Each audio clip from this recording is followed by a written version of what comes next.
Hi, I'm Patrick Ashley with RCI Builders, and this is Sascha Elliot, our sales manager. Today's class, we're going to talk about being more persuasive and how to make more money and work less, and also how to sell emotion and get more houses sold. Absolutely. We're going to talk about probing to uncover customer needs, how to ask for the need behind the need, how to broach customer concerns, so that you can make the process really simple and get the customer to the final process, which is going to be getting the contract. So hope you can join us. Big thing that we're going to talk about today is really selling emotion. So people buy houses for emotional reasons. So we're not going to talk about features as much as we're going to talk about benefits. So when you sell emotion, you don't sell a feature of a house, you sell the benefit of that feature of the house to the person. So we're going to teach you how to tie each of those benefits to time, money, or peace of mind, because almost every single benefit in a house is going to tie to one of those three things, and then how to structure your sentences and how to talk to people in a way where you get an answer that you want using that emotional impact. We're also going to teach you a little bit about how to get small closes and then how that'll lead to the big close. So one thing that you learn after many years of holding open houses is you can't just go for a big close. You have to have a lot of small closes, and you have to understand what you need to close. So you have to understand what that critical path is to get that person to make that big close, which is ultimately for us the contract. So we'll talk a little bit about techniques to get through those small closes and then move on and then go from there.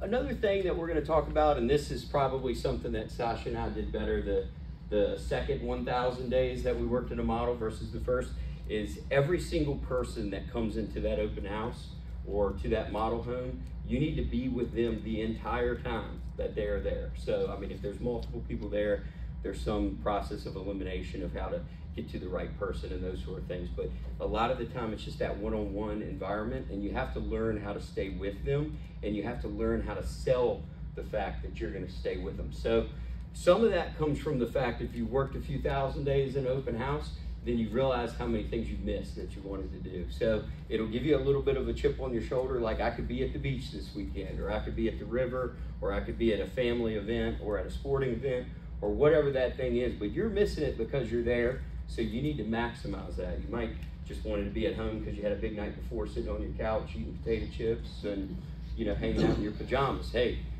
I might have done that this past weekend one morning, but anyways, it was his birthday. It was. So those are the kind of things you just have to have a little bit of chip on your shoulder and make sure that you're following that critical path and staying with that client the entire time. So this talks a little bit about absorption. That's really time management, efficiency, moving through the next steps. Obviously, you got to know the next steps. Creating long-term clients. If you take a persuasive sales approach and you really learn a lot about that person, people have a misunderstanding about being persuasive, being a salesperson. Oh, this person was born with the gift of gab or whatever, they're a great salesperson. In our industry, that's not really what you need to be. You need to be a good listener, and then you need to know how to understand what those people want and what their needs are, and then use that to help sell them a house. So we're going to talk about how that creates long-term clients, the difference in wants and needs, talk again about how everything we're going to time to the time, money, or giving them peace of mind, to that benefit. And then last, Sascha's going to help us a little bit understand how to resolve customer concerns, because no house is the perfect house, and the transaction is going to create a difficult time in their life in a lot of cases, where they've got to move all their belongings and move their family, and it's always the harder decision. So we're going to teach you how the emotion will drive that decision and resolve those customer concerns. All right, thanks, Patrick. So in the persuasive selling approach, it might sound a little bit like robotic. There's a lot of steps here. There's a lot of different things that you need to check off before you get to the next point. So it's just going to take a lot of practice. And a lot of you that have been newer to open houses have probably found whenever people come in, it's, hey, how are you? You're a little anxious because maybe you don't have a ton of information. So you kind of stand back and you can be a little bit of a wallflower. You work your way up into more of a needs-based selling and getting more persuasive as you feel more knowledgeable. So for starters, this just kind of walks you through a few of the different approaches that people take. So the greeter is the first one I touched on, and that's where you just kind of bring somebody in, make them feel warm and comfortable. Most of you all are in this industry because that's something that probably comes natural to you. You're people that people warm to. You're a happy, smiling face at the front door whenever they arrive. Whenever that happens, and that's really all that you can max out at, you are finding that the customer really drives and controls a lot of the process. They're kind of dragging you through the home and just asking a bunch of questions, just shotgun fire, and that can be a pretty uncomfortable way to manage things. But it's a natural way to start. Next is tour guide. This tactic is really where you're walking people through the home or driving them through the community and just pointing out features. You're just letting them know a bunch of things about it that you think are great or that other people have told you are great. And while that's fantastic, you're not really tying that into what they want and need or showing them how that's a benefit to them. Next is a product expert. I think a lot of us end up being, at this point, I held firmly in here for a while before I had a lot of extensive sales training, and this was where I had so much information that I just wanted everyone to know about it, and I wasn't really discerning what of the information that I had about the neighborhood or the house, what really mattered to people. So before you overshare, you want to make sure you understand what their particular needs are. But the product expert, a lot of times they'll do that. We call it kind of feature dump, so someone who just lets everybody know all the fantastic things about what they have to offer. Next is needs-based selling, and this is where a lot of good salespeople end up. And this is where you learn about what's important to a customer, and then you meet their needs. So you find out what they want and need. Hey, they want a first floor master, they want an owner suite, they need 5 bedrooms. You find a product that meets that, boom, you've solved the problem. You've got them to a point where you can kind of close and move them forward. This helps the customer feel like their needs have been met. So that can lead to a satisfactory and a closing scenario. And I think a lot of us can admit that in a hot market where there are a lot of customers and we've really got a lot to offer, this gets you pretty far. But what we want to talk about today is the persuasive sales agent or representative. And this is where you really uncover what's important to them. And then the next step we want to talk about today is why it's important to them, understanding the need behind. The impact that gives is that you understand the customer's current situation, their goals, and that you can really help them make a good buying decision that's going to meet their needs. Patrick and I are going to run through a couple discussion questions. Sure. When rolling out features, why are benefits so important? Does anybody know why a benefit is important? Really, benefits help sell emotion. So if you can time to saving them time, saving them money, or giving them peace of mind. So you're not, you're not selling the neighborhood. You're selling the extra 45 minutes a day that they're going to lose from their commute. And what are you going to do with that 45 minutes extra during your day? Those are the things that are emotional sales. So that's why benefits are more important than features. Yeah, I kind of think of it as it answers the question, so what? You have the first floor master, so what? What does that translate to for a customer? It gives them the comfortability of not having to climb stairs. They've had a recent knee replacement, that's something they're concerned about. So the benefit's really tying it to that. It answers how the feature really addresses their needs. The next one, any brave souls want to talk about kind of what sales approach that we talked about for those first steps, the greeter, the tourist. What do you guys usually divert to? What's comfortable for you? Greeter, yeah, it's really comfortable. I mean, and that's where, moving through a lot of those steps and understanding how to elevate to the next level of salesperson, but it's completely natural to go through the comfortable one.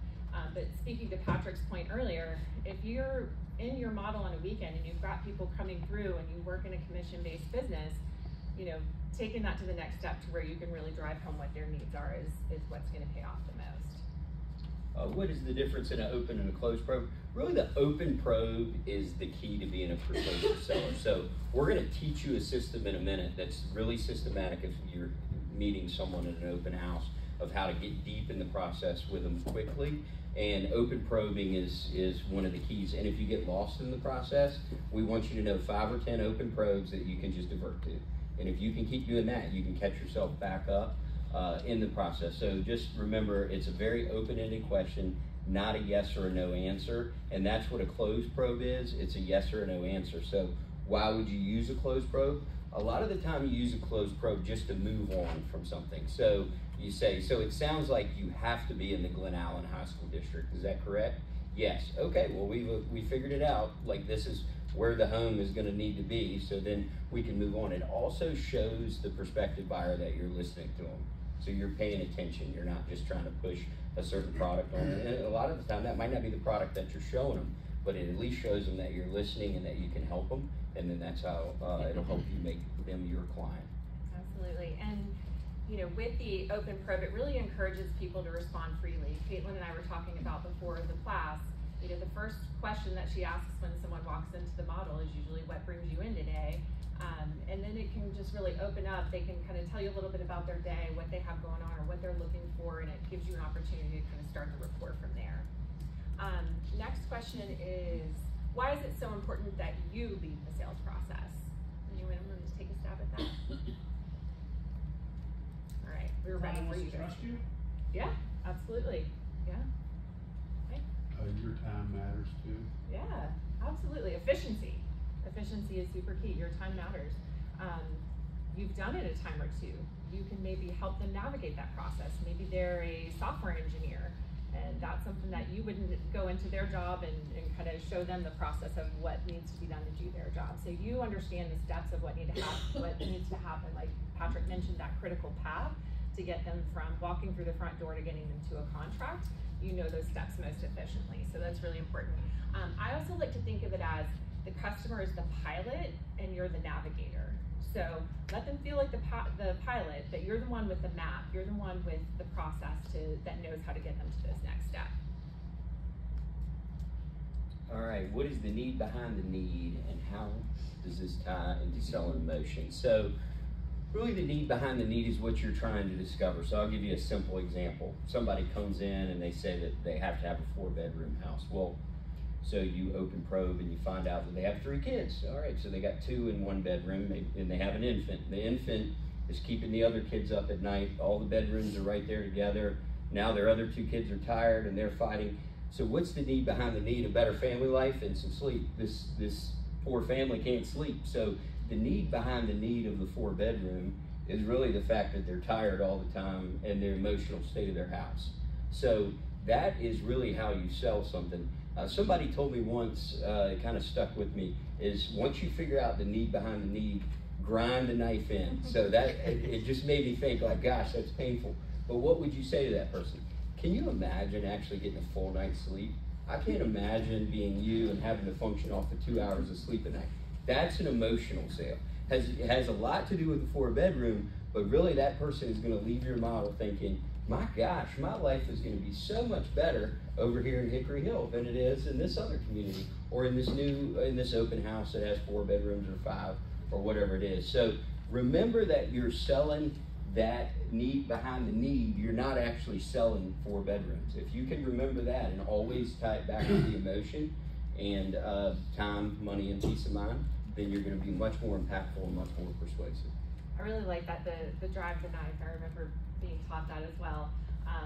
And a lot of times you can use that if someone's ever kind of backing away from making the right decision to buy with you, because that's the right decision. So, for example, if someone is looking to purchase with you, the same mother has got, you know, she's told you she's got all these kids, and another thing that she's mentioned that is a need for her is she says, I want an upstairs laundry room. The persuasive salesperson is going to ask additional questions to find out, why do you need an upstairs? Don't assume. So just because you think you know why they think that that's important to them, make sure you ask the qualifying questions to figure out why it's really important. So if you give her that opportunity, why is that? And she says, well, you know, it's exhausting. I do all of the laundry in our family, and I'm always lugging the laundry basket up and down the stairs.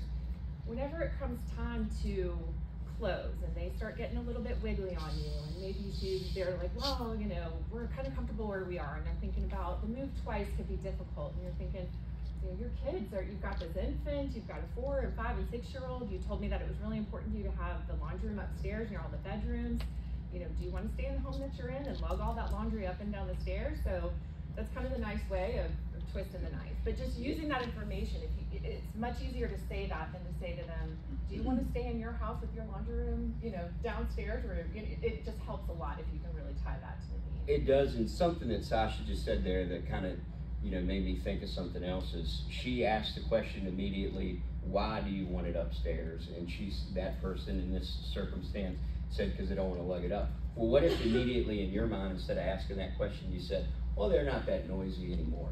Then she starts thinking, oh, well, maybe it is noisy. Or what if you said, oh, we put a pan under it, so when it leaks, it actually drains out. I never thought about it leaking. So you actually are driving doubt into that person by not asking those probes and asking those open-ended questions. So it was a good example. I don't know if you knew that you were doing that. Yeah. Yeah. All right, great. So let's see. Next one is, when was the last time a salesperson took this type of approach with you? How did it feel? I feel like these are fewer and far between. It's kind of hard to find good salespeople that really ask the qualified questions. Does anybody have an example of someone, you're buying a couch or a car and they're really like, why is that important to you, and trying to understand your life and your family?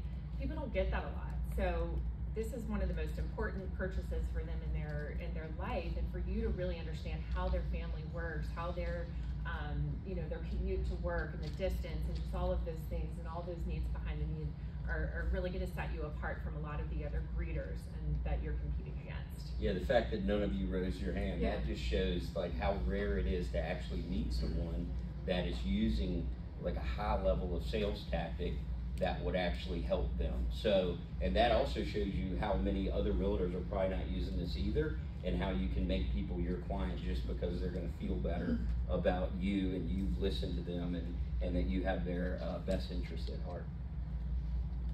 Other than demonstrating at home, where else can you use PSD, persuasive sales, in your life? You use it a lot of places.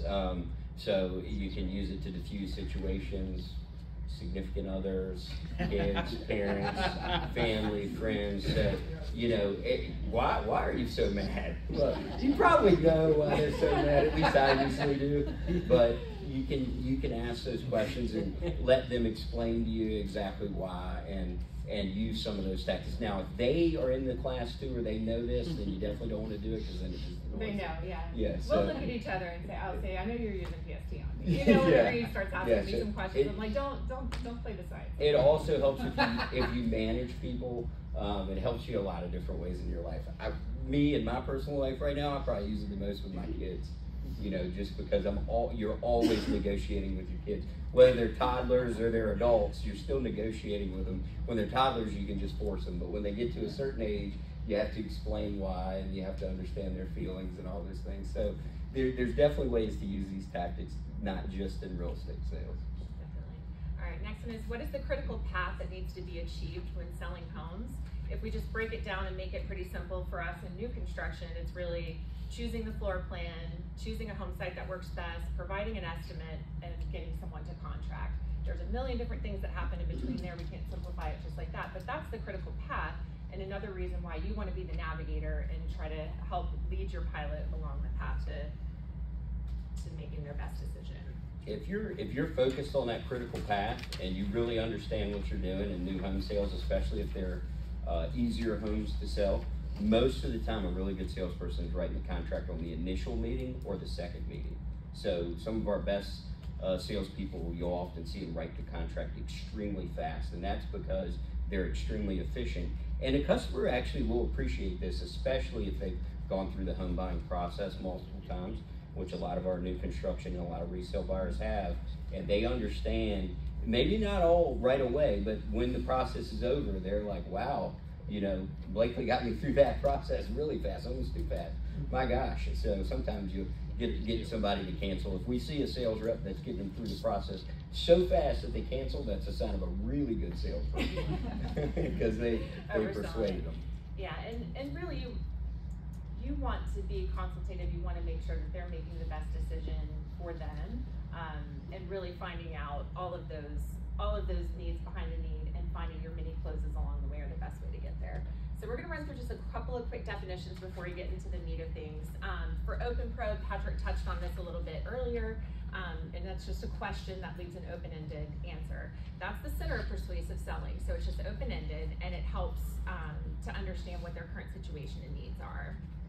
Closed probe is really, if it's a choice between alternatives, a fact, or a yes or a no, it's just going to give you a pretty definitive answer. And then your features and benefits statement, that's a statement where pretty much you tie in what the feature is and then draw and add that to a benefit. Sometimes this will require some preparation and study for you.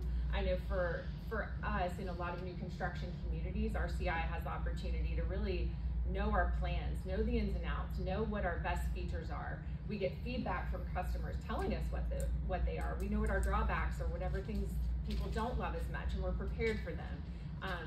For you guys, this is also why you show up to an open house a little bit earlier. You do a little studying the night before, going through all the features of what the home offers and just making sure you kind of know where your pluses and minuses are and how are you prepared to discuss that whenever those things pop up. So it does take some preparation to really be able to acknowledge those. Tabling concerns, not immediately solving a customer concern. So we're going to talk a little bit about this today. And if you don't have adequate information or you don't have enough other positive things that you've talked about in many closes where you've gotten a yes, it's a great way to just kind of kick the can down the road a little bit further until you're a little more prepared to really get into the concern. And then dominant buying motive, this is the main reason a prospective purchaser is in the market for a home. So this is the gold that you're digging for. It's something different. You may find that you have a husband and a wife come in, and one of them has a dominant buying motive of needing more bedrooms or a laundry room upstairs. The husband may be looking for a larger lot, a detached garage for a shed. So both of them may even have different buying motives. So really understanding what all of the purchasers involved are really looking and for. pay more attention to the wife. She's always Good advice. important. Good advice. Husband's thing may or may not be solved there. Great. All right, the guide to PST. So this slide is really going to be the bones of persuasive sales training. So this is like a pretty simple way to interact when somebody comes into an open house of any sort. And some of this you're like, hey, that's natural. A lot of the people in this room, a lot of this stuff is going to come natural too. And even if it comes natural, you can improve upon it. Greeting is probably the easiest part, but introduction, obviously, full name. So I would say, hey, I'm Patrick Ashley, RCI Builders. If you're into shaking hands, obviously shake their hand. The next thing you want to do is build rapport with somebody that just walked in the mile. That's pretty tough to do. So, sometimes they'll give you a layup, like you saw them pull up in the driveway and they had a El Camino on 42-inch mud tires. I mean, you're like, wow, I've never seen anything like it. Tell me a little bit about that. Build a little. Obviously, the open house is probably at Old Mechanicsville if that happens. But at that point you can build some rapport. But if you don't have something like that, clothing, the weather, whatever, just something simple, make them feel comfortable, and then you want to hit them with an open probe. Did this for a very long time, and there's probably not a better one than, hey, what brings you in today? I mean, that's pretty simple, wide open probe. And some people are gonna tell you pretty much immediately, hey, we're looking at a house, this and that, and it's pretty easy from there. You set your agenda. So the next thing you do is you say, hey, and this is one where most people get lost in this next step. So you wanna always do this one. The agenda is, hey, I'm gonna follow you around the house. If you don't give them a benefit for that, it's a little creepy. Like, hey, well, that's weird, you guys are gonna just follow me around the house.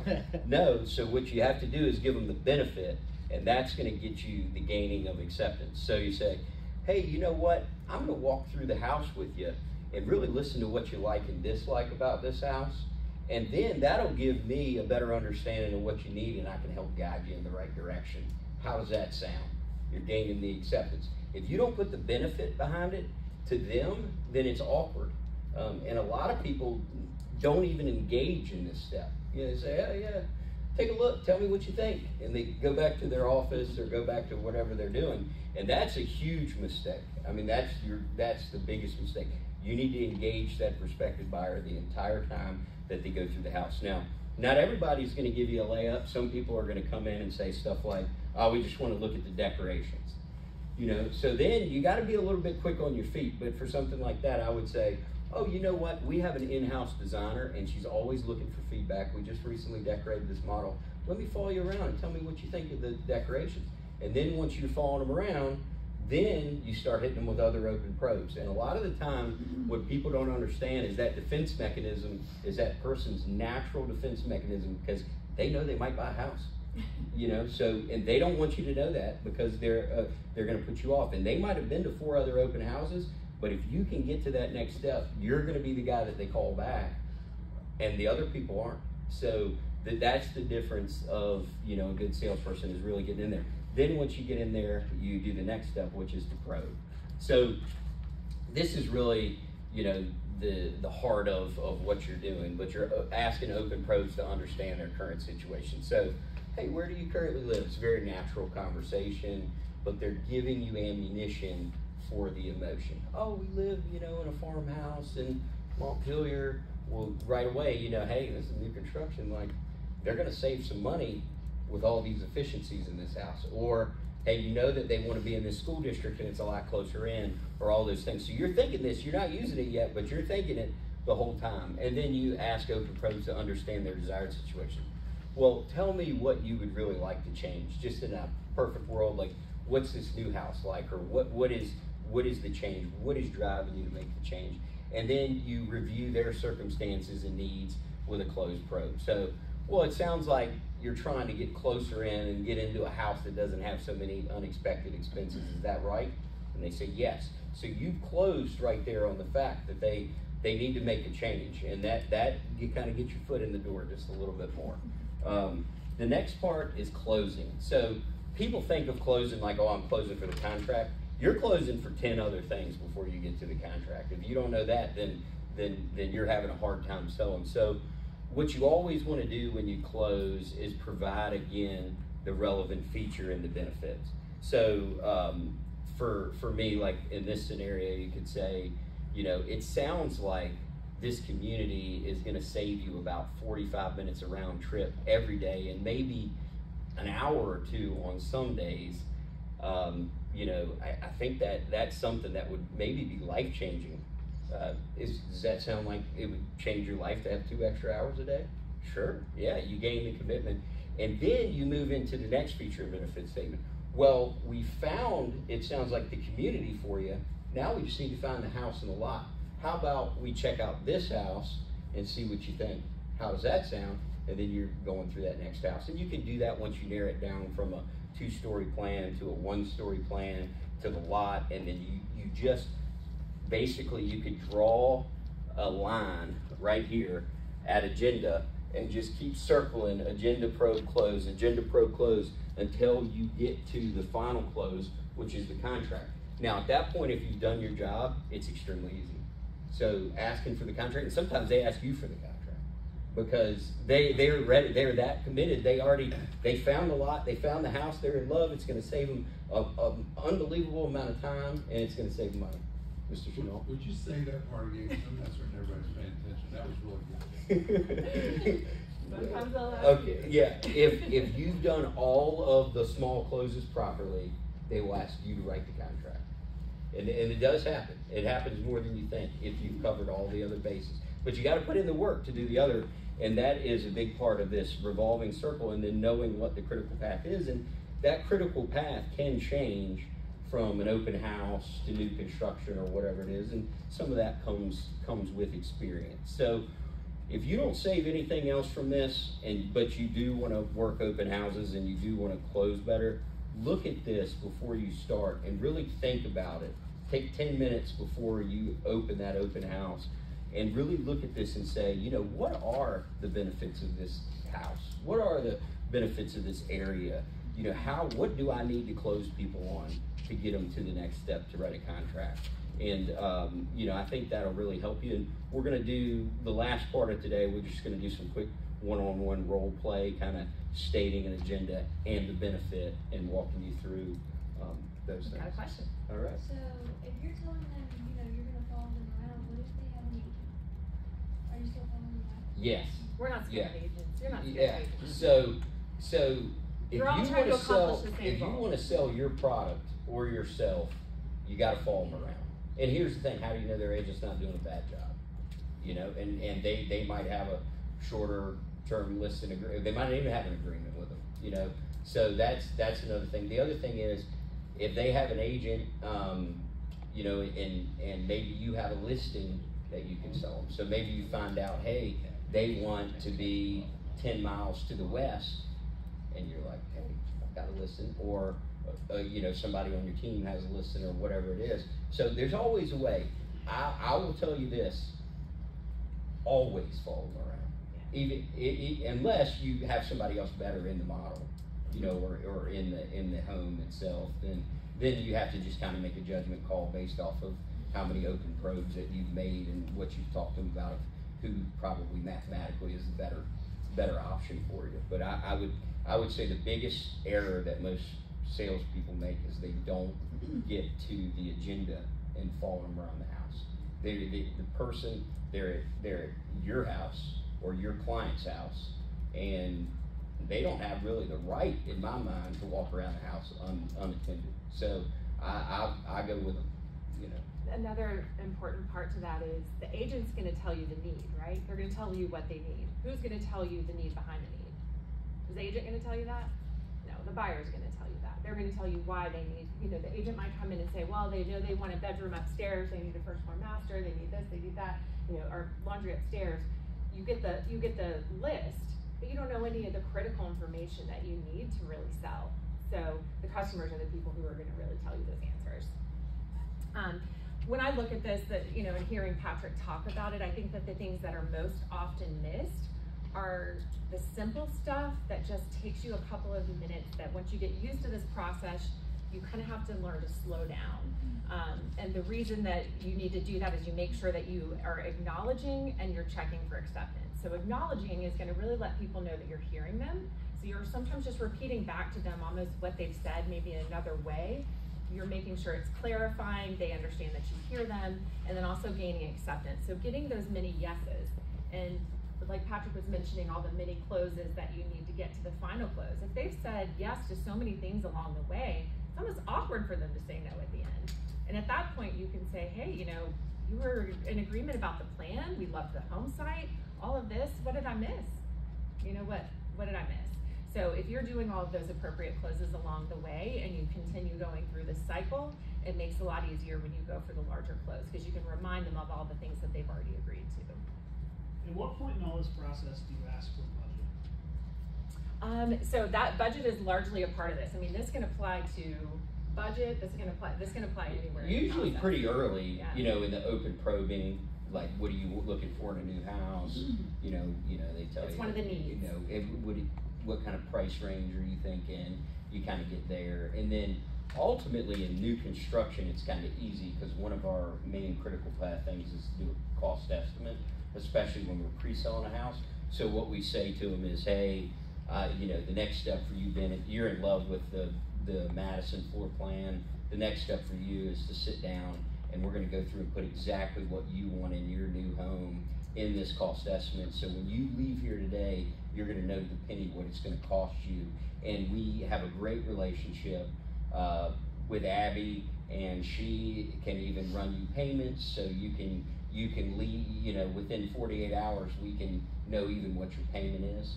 And some people, you can judge the person, like some people kind of know, like, hey, I'm pre-approved for whatever the number is, this isn't going to be an issue, I kind of have an understanding of payments. But part of that is all going to be in those probes, and that's what following that person around does for you, is it gives you all that time with them. So you can spend that, 10 or 15 minutes just getting that information out of them. So for me, then it's a top 5 question, because you got to know, like, they want this giant house with a basement and their budget's $400,000. Then you gotta set some completely different expectations. Yeah, you have to change gears, right? Yeah.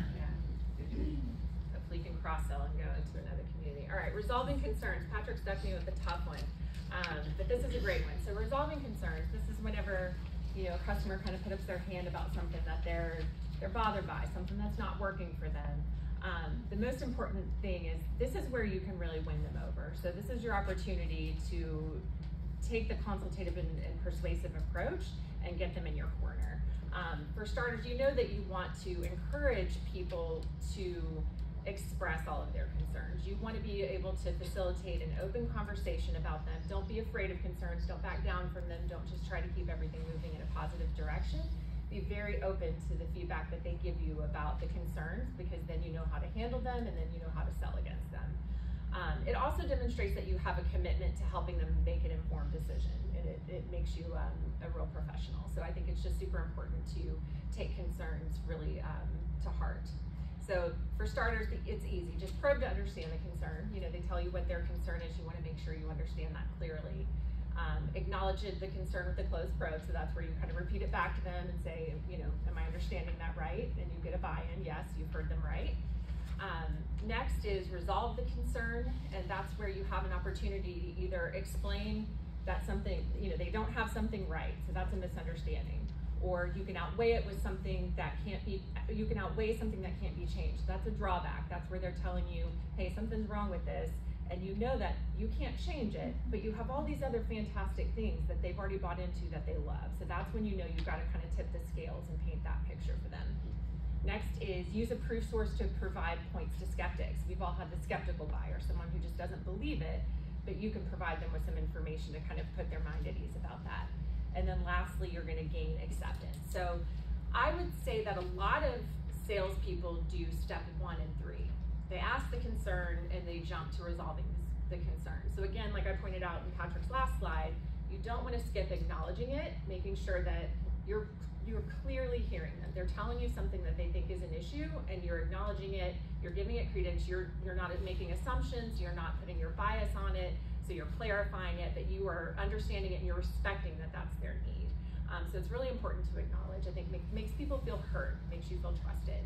And then when it gets to resolving the concern, so the first one is really what I consider misunderstanding. This one is exciting, right? So when people have a concern and you realize it's a misunderstanding, you're like, oh, that's easy. I have the answer to that can turn it around, and they're gonna get a positive outcome from that. The second one is probably, would you guys say that's probably the hardest, the drawback, the thing that you can't really do anything about? And then skepticism is something that you can maybe provide a proof source, but sometimes skeptics can be skeptics, and it can be a little bit tough to overcome. And then lastly, gaining acceptance with how does that sound? So let's walk through a couple of examples of those. Benjamin brought up budget, so that's probably a really good one to think about. That can easily be a drawback. I'm sure a lot of you here, you know, this is a little more than I wanted to spend. So it's a really common thing that you find, especially after we've gone through cost estimates. I think that's what a lot of our site agents find. They've priced up all the features, and people give us their beautiful wish list, and it's everything under the sun. They've dressed the house up, they've put lipstick all over her, and now they see that final price and they're a little bit anxious about that. So let's kind of walk through this and talk about what that would look like. So first, you're gonna probe to understand. You're gonna, you know, hear from them that they're concerned about the price point, and then you're gonna say, I'm hearing that $780,000 is more than what you wanted to spend, correct? So you've heard them loud and clear. And then next, you're gonna say, I realize your budget was $750,000. With that in mind, I would like to review some of the ways a new home will have a favorable impact on your budget. So earlier in the process, as we were walking through, I pointed out the low E windows. We talked about the heating and cooling efficiency, we talked about the tax rate. You're moving from the city into Hanover County and how that's gonna translate into monthly savings for you. So there are gonna be some other things that are gonna offset that difference in price. So when you take these potential cost savings into account, do you still feel that level of investment is too high? So that's a way that you can take them from saying, you know, $780, I came in wanting to spend $750, $780 with all of their bells and whistles. You can always look at, you know, figuring out ways that you can get creative with financing and things like that. But that's really hearing their concern, outweighing it with some of the other things that they have acknowledged already that are great features, and then doing the work to try to bring it back around and ask them if that works. And you can't outweigh it unless you've asked a bunch of questions. So it kind of all goes back to knowing, you know, exactly their situation, and then tying it like Sascha did back to money. How is, yeah, your payment might be $800 more a month, but you're going to save $400 a month on utilities, and you're going to save probably $150 or $200 on gas. So it's really not that big a deal. And we have these other 10 things. Imagine having a column. These other 10 things that you love. This is the only thing you don't.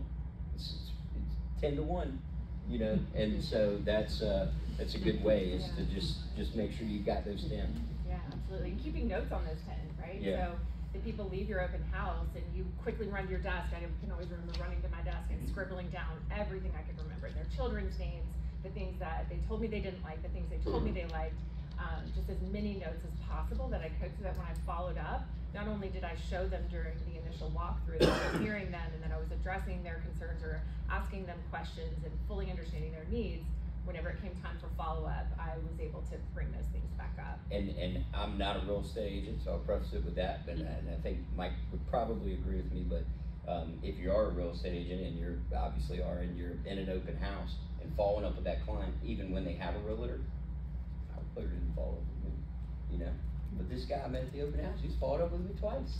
And he knows my kids' names and what they want to accomplish. So that's how you create a client. I mean, and sometimes you just got to outperform the competition. So, you know, always follow up, even if they do have an agent and it looks like you might get cut out of the deal. Is that not correct, Mr. Chanel?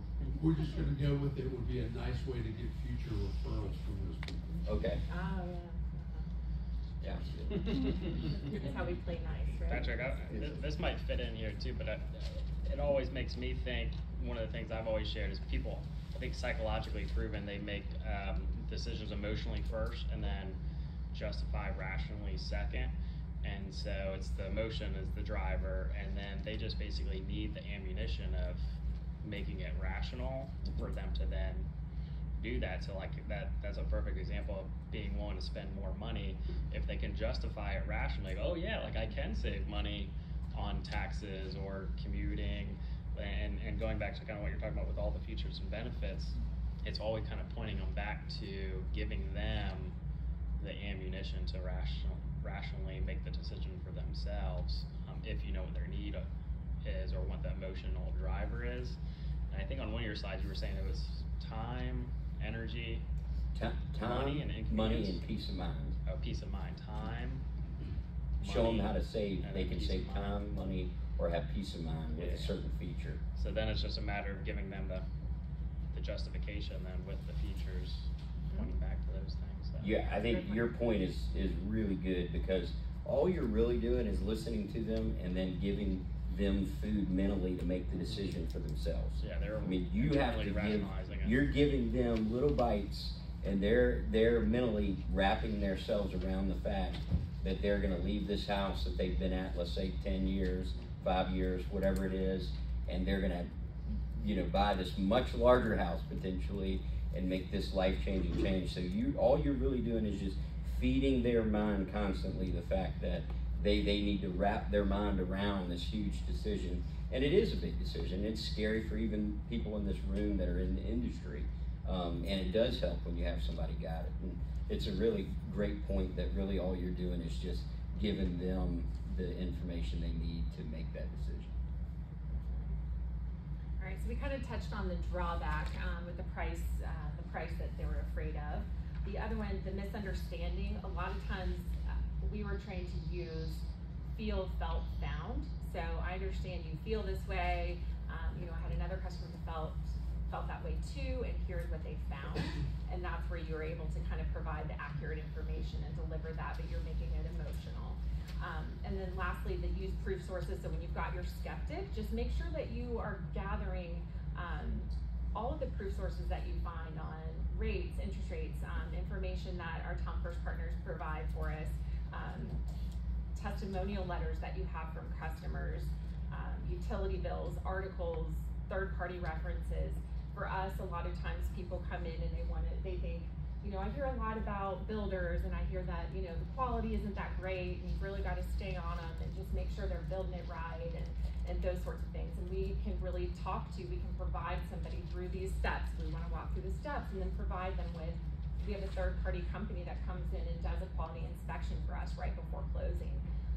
So that's something, gives us an opportunity to share that. So just make sure you've got some proof sources lined up, or go digging for them as soon as you can identify. So you really want to hear, when someone starts talking to you, this is where I go to, my mind goes to these steps. Someone tells me a concern, and I immediately try to determine, have they misunderstood something? Are they skeptical about something? Or is there something that I've got to outweigh because I can't change it, I can't beat it? And then once you know that, it gives you some ammunition for how to overcome. Next is, we talked earlier, touched on tabling concerns. So it's okay to probe to understand the concern, acknowledge it, And then you want to get back to it once you have the information that you can offer the proof source, outweigh with benefits, or explain it better. As you can imagine, we were talking about gathering all of those things. So when someone tells me, hey, you know, the price point that I want to stay in is $750. What is this model? Well, this model is $850. But as we walk through, let's talk a little bit about what's really most important to you in a home and why. And that will help me determine, you know, if we can find something within that range that you're in, and then you're finding out from them, they're like, oh, this is too expensive for me. You can still find that information to drive them or funnel them into the right price point and the right product that works for them. One other note that I put on here, and we didn't have it on a slide, but I thought it was really important to talk about is, what do we want to do when a customer stalls? We all have the people who kind of drag feet or stall. You felt like you've gotten through a large part of the process with them. If you have been probing and asking the questions, discovering the needs, acknowledging things with them all along the way, you want to ask them, is there something else that we haven't talked about? Just be really direct with people to find out why they're stalling. Can you tell me what your hesitation is? What needs to happen before you feel like you'll be ready to make a decision? So just asking them directly, what else do you need to feel comfortable making an informed decision? Don't be afraid to do that. When people tell you, hey, you know, we're just gonna hold off for a little bit, don't say, great, give me a call when you're ready, and hang up and put them on your call list, you know, in 30 days. You wanna find out right in that moment, and you've earned the right, if you've done a lot of this work and discovered all of your needs and what their situation is, you've earned the right to find out why they're stalling. And really the goal there is gonna be to try to get the best commitment that the customer is able to make at that, you know, at that point in time or at that day. All right, next is open probes. Open probes, just kind of back to the beginning a little bit, but if you leave here today and you don't remember anything else, just have 5 really good open probes when you're working an open house.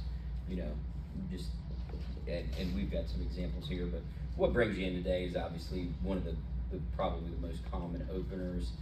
How would you use this space? Tell me what you like and dislike about this floor plan. I like, you know, a little bit more complex ones, like how would you compare this home to your current home? Because that's gonna maybe invoke an answer where you get ammunition on both sides to go back and have a bunch of benefits of the move for them later. But just page 9, I would star that too if you're working an open house. And just make sure you're ready to go with some open probes, and you're going to learn a bunch, if nothing else, about what that client's looking for, and then hopefully, at the simplest form, put them in a good spot. Absolutely. All right. Questions to increase emotional attachment. So this is where you just want to drive in, you know, talking to them about how they feel about things. So it's a home, it's a place where they, you know, come and go with their family day in, day out. You want to make sure that you're recognizing the emotional component of that. How would it make you feel to have enough space for your kids to have their own bedroom and be in this school district? So asking them how it would make them feel is having them paint that picture in their mind, imagining what that would be like.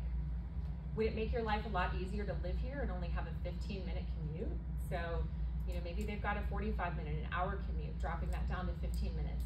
Not necessarily just thinking about, you know, gas prices and how that hits their bottom line, thinking about how does it make you feel to not have to be sitting in your car all of that additional time. Yeah, another, like a question off of that question would be, what would you do with the extra hour you would have 5 days a week?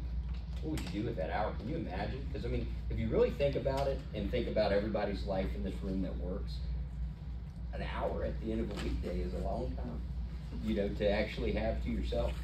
And so those are the kind of questions that really drive the emotion and the benefit of the move, and that's what makes people move. It's not, it's purely the emotion. So you really want to have good questions with that. You know, we have a lot of people come to us that are looking for, you know, an age in place or a place where they can live for quite a few years. So would having a first floor master give you peace of mind? So just drawing those into the emotional component. All right, closed probe. Really just listening, moving on to the next step. All these are going to do for you. I really don't love closed probes that much unless I'm just doing it quickly to get through one subject to another. So I hear that you want, you know, a first floor owner's bedroom, or are you open to having 2 levels in your home? So that's something we use in new construction a lot, to kind of take a segment of plans off the table. So you can say, no, we want it all on one level, or where we have a third of our houses might be 2 stories, a third might be first floor master with an upstairs, and a third might just be like a true ranch. So if they, you know, you can quickly take that off the table.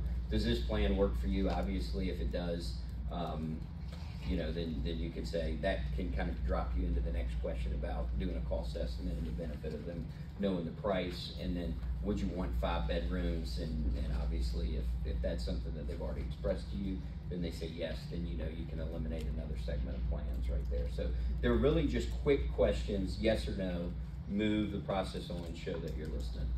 Yeah, and I think a mixture of the open and closed. You know, if you ask too many closed, it sounds like an interrogation. Yeah. If you ask too many open, it just is too free flowing, and you need to kind of, you know, point it in a certain direction. Next is gaining acceptance or commitment. So just asking, how will that sound? Will that work for you? Does that sound like the right plan? So the right plan addressing more the agenda than necessarily the floor plan. So if you set an agenda for someone and say, what I'd love to do is walk through this home, hear a little bit about what you like about it, what you might see different. We can hop in the car and we'll take a look at a few of the different home sites that we have available. How does that, you know, does that sound like the right plan? Does that make good use of your time today? That's another one that and a lot of times even asking someone up front how much time they have available and just making sure you're working within that time restraint as well. So you know how to make the best use of time. And when to close, the customer signals a readiness to move ahead, so you're just getting a buying signal. Or they've accepted enough benefits that you've described that is the natural next step. And then just keep in mind, if you get a no, you always want to ask, what have we missed? All right, and then the last part, we're just going to take like 5 minutes to go through this and get each of you to write down what comes natural to you, what seems most normal with the open houses that you work, whether you're in new construction or not. Fill this out using your packet.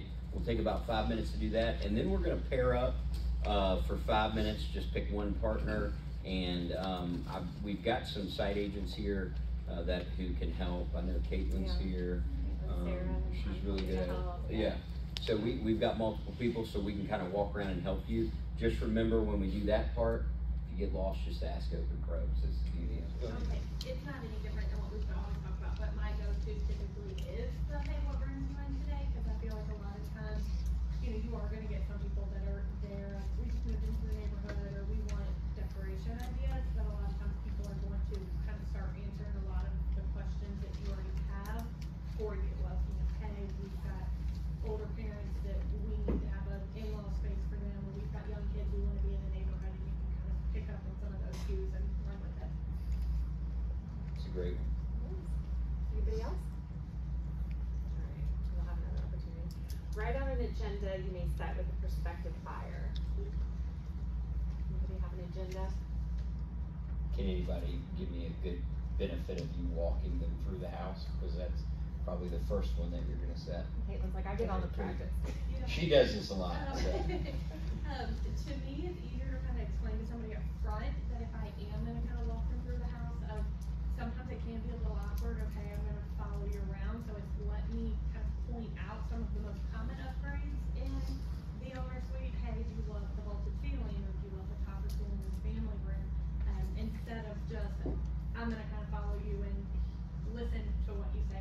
It's kind of easier to just point out certain features or common upgrades. And a good benefit of that could be, I can get a better feel for your taste or your desires. So then that'll help me help you later. So it's a great.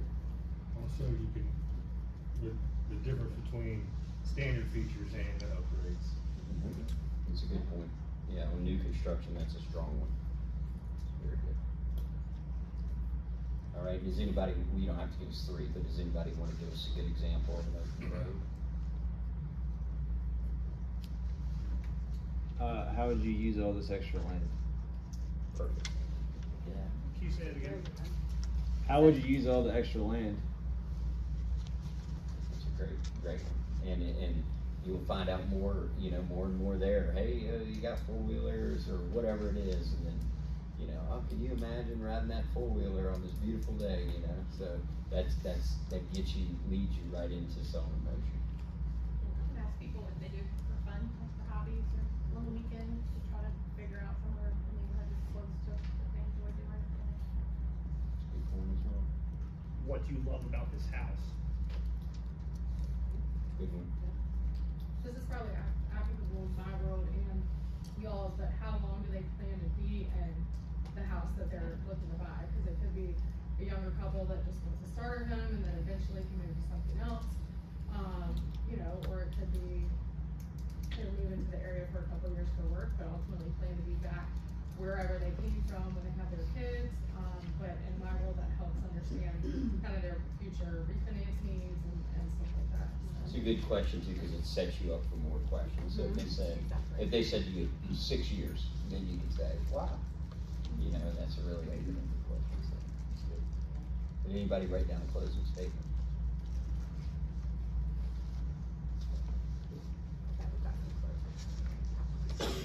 No closers?